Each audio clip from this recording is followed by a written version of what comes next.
Ifeoma Okoye was sitting in her sleek Lagos apartment, sipping her evening tea, when her phone buzzed loudly. She unlocked it and froze. A fraud alert flashed on the screen. Someone had just booked a luxury trip to Nairobi, Kenya, using her credit card. Her heart skipped a beat. Luxury hotels, private safaris, flights. Everything she had worked so hard for, suddenly at risk. She quickly opened her banking app, her fingers trembling. Every recent transaction appeared normal, except for this shocking one. The amount was huge, far more than she would ever spend on herself at once. Confusion turned into panic. How could this happen? She had always been careful, double-checking passwords, monitoring her cards, even setting alerts. And yet, someone had slipped through. Ifeoma leaned back in her chair, trying to steady her racing mind. Her thoughts ran through her friends, colleagues, and family. Anyone could have done this. But the idea that someone close to her might be behind it made her stomach twist. She felt a mix of disbelief, fear, and anger. This wasn't just about money. It was about trust, her hard-earned independence, and the security of everything she had built. Taking a deep breath, she knew panicking wouldn't help. She pulled herself together and opened the transaction details, determined to find out who had dared to cross the line. This wasn't just a stolen trip. It was a challenge, and Ifeoma was never one to back down from a fight. Ifeoma didn't waste a second. She grabbed her phone and called the travel agency. Her voice was steady, but her heart was pounding. "Hello, I just received a fraud alert on my account," she explained. "Can you confirm any recent bookings under my name?" The agent on the other end hesitated for a moment before replying. "Yes, ma'am. There's a reservation for a 5-star hotel in Nairobi and a private safari booked for next month." Ifeoma felt her stomach drop. A private safari? That wasn't a small or cheap booking. It was extravagant. Someone had gone out of their way to make it look like a real vacation, and they had used her hard-earned money to do it. Her mind raced as she tried to figure out who could pull this off without raising suspicion. She thought about friends, colleagues, even business contacts. But one person immediately came to mind, her cousin Chike. Chike had always had a casual way of hinting at wanting help with money, sometimes joking, sometimes serious. "If only I had a little boost from you, Ifeoma," he had said more than once. At the time, she had laughed it off, thinking it was harmless. But now, the warning signs were impossible to ignore. Taking a deep breath, Ifeoma opened her messaging app and typed a calm but firm message to Chike. She didn't want to accuse him without proof, but she needed answers fast. "Hi Chike," she wrote. "I just received a fraud alert on my card. A luxury trip to Nairobi has been booked without my knowledge. Can you explain this?" Minutes later, her phone buzzed with his reply. "Ifeoma, I swear I have nothing to do with this. I don't know how this happened," he typed almost too quickly. Ifeoma stared at the screen, trying to read between the lines. His denial sounded rehearsed, like someone trying to cover their tracks. Still, she couldn't jump to conclusions. She needed more than words, she needed proof. Even as she typed a response, promising to get to the bottom of this, a mix of frustration and determination surged through her. Whoever was behind this had crossed a line, and Ifeoma was not the type to let someone take advantage of her trust or her hard work. She knew the next steps would have to be careful, smart, and precise. For the first time, Ifeoma felt that familiar spark, the one that drove her in business, the one that never let her back down. This wasn't just about money anymore. It was about confronting betrayal head-on and making sure the person responsible faced the consequence. And she was ready to do just that. Ifeoma sat at her desk, laptop open, her eyes scanning every line of transaction history and email alert. At first, she had hoped this was a one-time mistake, some random hacker from outside her circle. But as she dug deeper, a chilling pattern emerged. Charges she didn't recognize stretched back for months. Luxury hotel stays, private flights, expensive dinners. Someone close to her had been using her card all along, hiding in plain sight. Her chest tightened as anger and disbelief collided. How could people she trusted, people she cared about, take advantage of her like this? She thought of her family gathering, the times she had offered to help relatives pay rent, cover school fees, or invest in small business ideas. She had always done it without expecting anything in return, believing in the goodness of those she loved. And yet, now she realized some of that generosity had been exploited, twisted into an opportunity for betrayal. Ifeoma leaned back, her mind flashing through memories she hadn't thought about in years. There was the time she lent Chike a small sum to help start a side business, the holidays she funded for her younger cousins, the countless nights she stayed up making sure her loved ones never struggled. She had given because she wanted to help, not because she wanted recognition. And now, looking at the evidence, it hurt to see how easily that trust had been violated. Tears threatened to blur her vision, but she blinked them away. This wasn't just about money.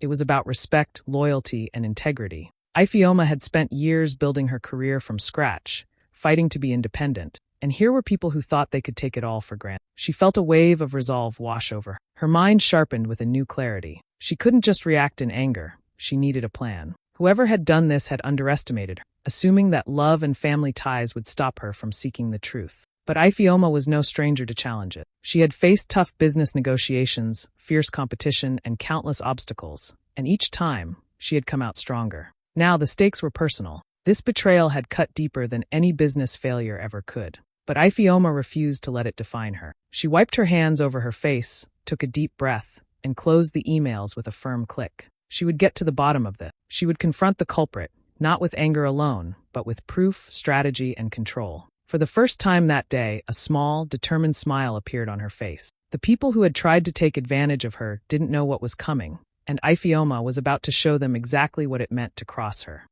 Ifeoma knew she couldn't afford to let emotions lead her next move. Anger was there, boiling just under the surface, but she pushed it down. She needed to be smart.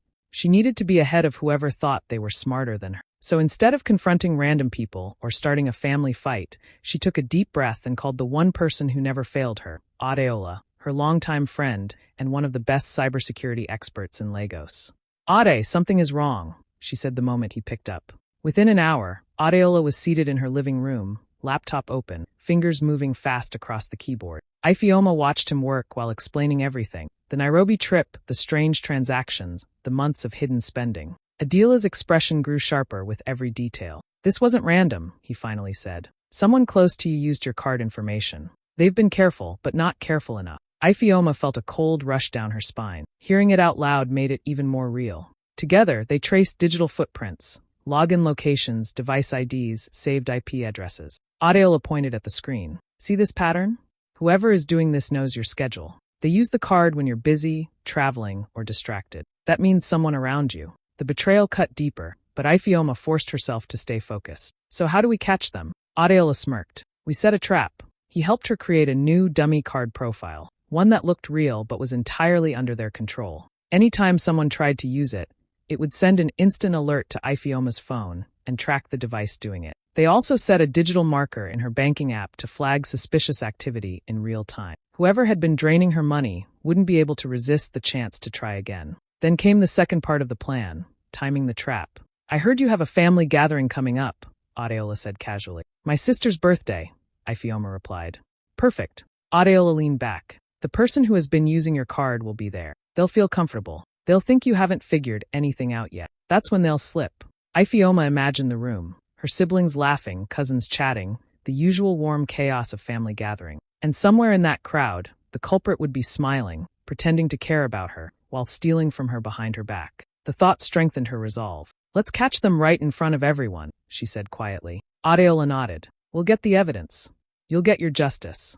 By the time they finished, it was past midnight, but Ifeoma felt calmer than she had in days. She wasn't helpless anymore. She wasn't confused. She was in control. And the person who betrayed her had no idea the storm that was coming. The day of Ada's birthday arrived, and Ifeoma put on her brightest smile. She wanted to appear normal, cheerful, completely unaware of the storm brewing beneath the surface. Their father's villa in Lagos was buzzing with laughter, chatter, and the delicious aroma of jollof rice and grilled chicken. Balloons hung from the ceilings, and the garden was decorated with colorful lights. Friends and family milled about, clinking glasses and taking photos, celebrating Ada's special day. Ifeoma moved through the crowd effortlessly, hugging cousins, greeting aunts and uncles, laughing at jokes she didn't always find funny. She kept her phone tucked discreetly in her purse, the digital trap she and Adeola had set ready to alert her the moment someone made a move. Her heart beat a little faster with every smile and handshake, but she kept it hidden. This was her chance to observe, to watch reactions, to gather evidence without tipping anyone off. She joined Ada by the birthday cake, helping her little sister blow out the candles.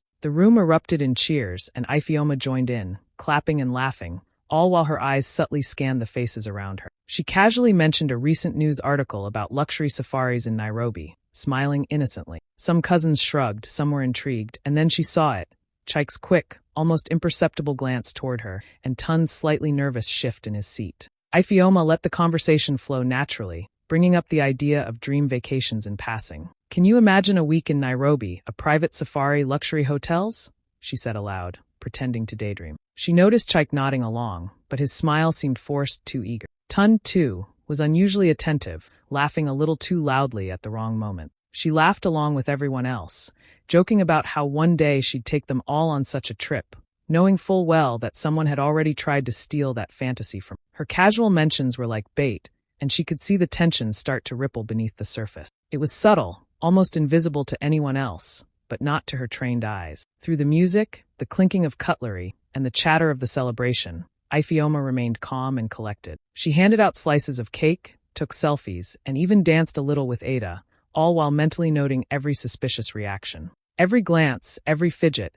every nervous laugh added pieces to the puzzle she was slowly solving. By the time the sun dipped behind the Lagos skyline and the party lights glowed softly over the villa, Ifeoma felt a quiet satisfaction. Everything seemed normal on the surface, but beneath that laughter, the trap was waiting. The people who had betrayed her had no idea that the fun, festive gathering was the stage for the revelation that was coming. She smiled to herself, knowing that soon, everything would change. After the initial laughter and cake, Ifeoma excused herself quietly and slipped into a corner of the villa. She opened her purse, pulled out her phone, and checked the alert system she and Adeola had set up. It was a smart little digital trap. Any attempt to use her card, even a tiny transaction, would ping directly to her phone, showing the device, location, and even some timing detail. It was invisible, silent, but powerful. And now it was live. She returned to the party, moving with the same cheerful energy as before, but her eyes scanned every conversation, every laugh, every subtle gesture. The room was filled with music, chatter, and the occasional clinking of glasses. Ada was showing off her birthday presents, friends were snapping selfies, and everyone seemed relaxed. No one suspected that Ifeoma's focus was razor-sharp. Then she noticed Chaik and Tund huddled near the drinks table, speaking just low enough to sound casual, but loud enough for her trained ear. She moved a few steps closer under the guise of passing by. "Imagine this, weekend in Nairobi, private villa, everything taken care of," Chaik said, smiling, trying to sound like it was just a fantasy conversation. Tund laughed nervously. "Yeah, if only someone could sponsor us, right?" Ifeoma's stomach tightened. That was it. The bait was taking hold. She kept her voice light, laughing softly nearby, pretending to check her phone, while secretly watching them. Her phone buzzed almost instantly. A small alert popped up. A device had tried logging into her account, triggering the dummy card system. The timestamp matched the exact moment Chaik and Tund were discussing the trip. Her heart raced, but she didn't move or show any reaction. Everyone around them was still enjoying the party, clapping to a song, dancing a little, completely unaware that the real action was happening right beside them. The tension in Ifeoma's chest was exhilarating. She felt a strange mix of adrenaline, anger, and satisfaction. She had caught them in the act, and they didn't even know it yet. She casually walked past them, dropping light comments about Nairobi safaris, laughing at a joke from a cousin, and then retreated to a seat where she could keep them in view. Every time Chaik and Tund glanced around, she met their eyes with an innocent smile, masking the storm that was building. The villa was alive with celebration, but for Ifeoma, time seemed to slow. She watched the culprits' excitement, the way they didn't suspect that their every move was being recorded, every word analyzed. Soon, she thought, soon they would have no way to deny what they had done. For now, she let the trap work silently, every buzzing alert on her phone a small victory, a silent confirmation that justice was close. The party carried on with laughter and music, but under the surface, Ifeoma was in control, and the moment of truth was drawing nearer with every passing second. The music was still playing softly, and laughter floated through the villa as Ifeoma stood up, clearing her throat. Everyone turned toward her, curious. She smiled politely, her voice calm but firm. "Can I have everyone's attention for a moment?" The room quieted instantly. Ada gave her a questioning look, unaware of what was about to happen. Ifeoma took a deep breath and held her phone up. "I've discovered something serious. Someone has been using my credit card without my permission. Not once, not twice, but multiple times over the past few months.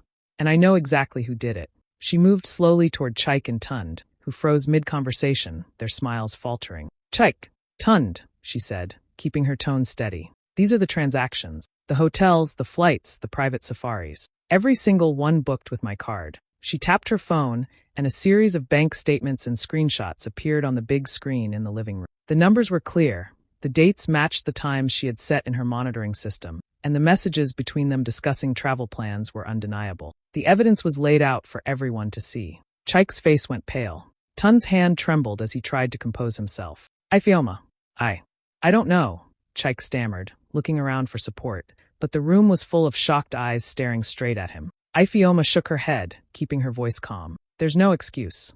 You knew what you were doing. You thought you could use my trust, my money, and my generosity without consequence. But not anymore. Guests whispered among themselves, some covering their mouths in disbelief, others exchanging glances that said everything. Aunts and uncles, who had always seen Ifeoma as quiet and patient, were now seeing the fire and intelligence she had always carried. The betrayal was undeniable, and everyone knew it. Tun tried to speak.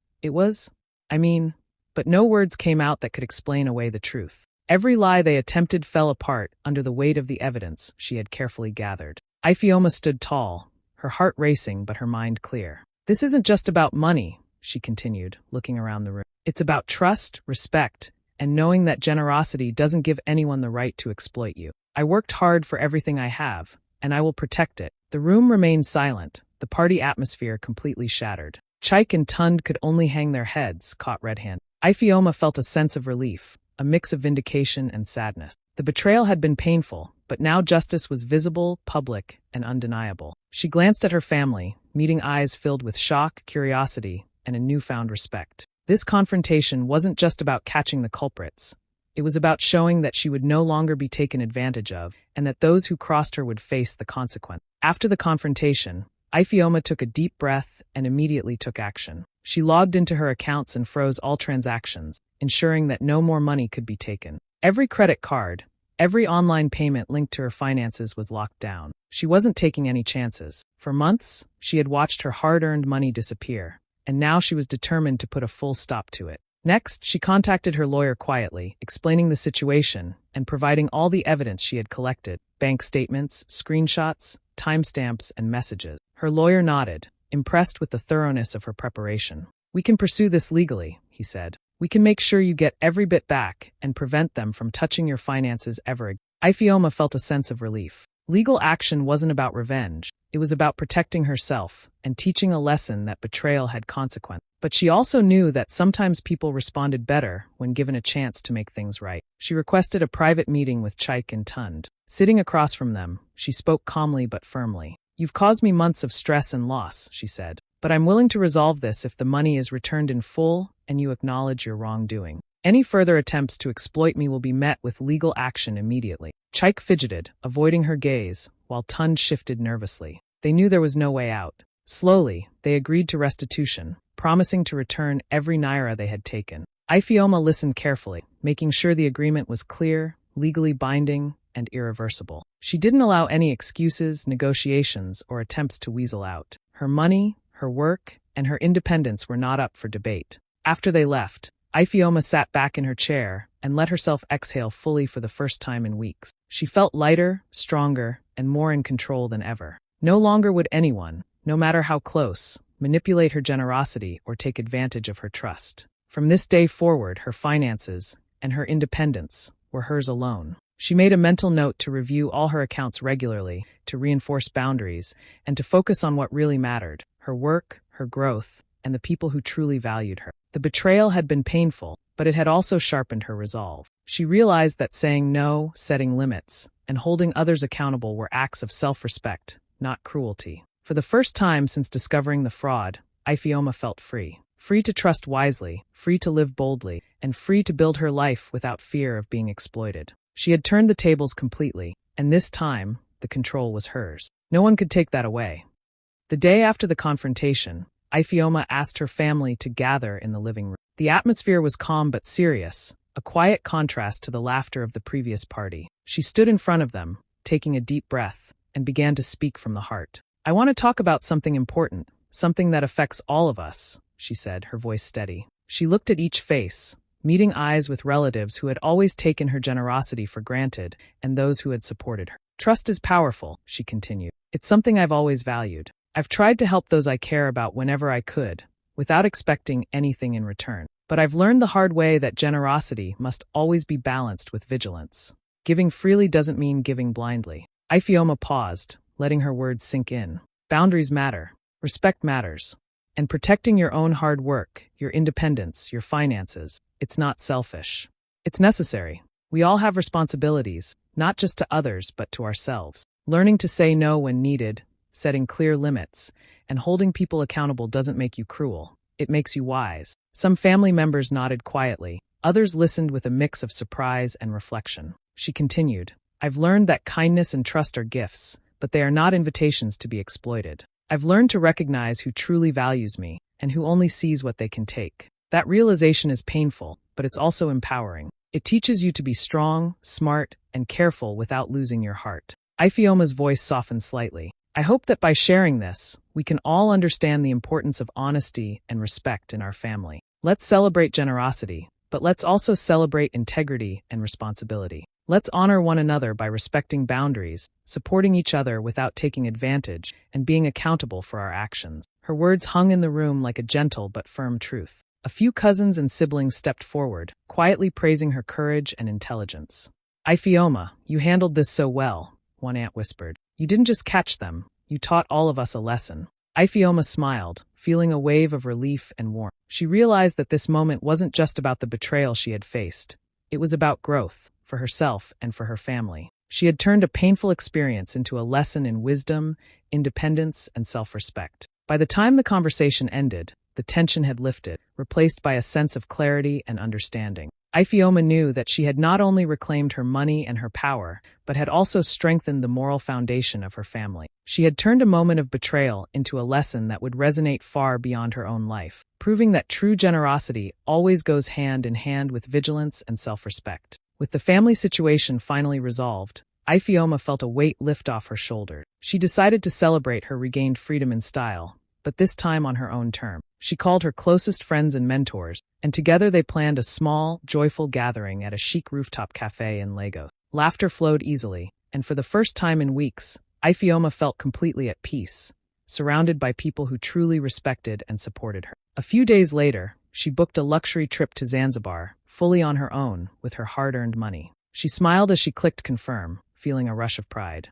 This was her choice, her reward, and her independence shining in every detail, from the hotel by the beach to the private sunset cruise. She knew this trip wasn't just about luxury. It was a statement that she was in control of her life, her finances, and her happiness. But Ifeoma didn't stop there. She felt a strong desire to help other young women in Lagos learn what she had learned the hard way. She launched a small financial literacy initiative, teaching them how to protect their assets, spot fraud, and maintain independence. She held workshops at local community centers, sharing real-life examples, practical tips, and strategies for safeguarding money and building financial confidence. Seeing the excitement and determination in the eyes of the young women she mentored filled her with purpose. As she watched them take notes, ask questions, and share their dreams, Ifeoma realized that her journey wasn't just about reclaiming what was hers. It was about empowering others to do the same. She smiled, feeling a deep sense of fulfillment. We can't control greed, she said during one session, looking around at the eager faces, but we can control how we protect what's ours. And with that, Ifeoma knew she had turned her challenges into a future full of strength, freedom, and empowerment.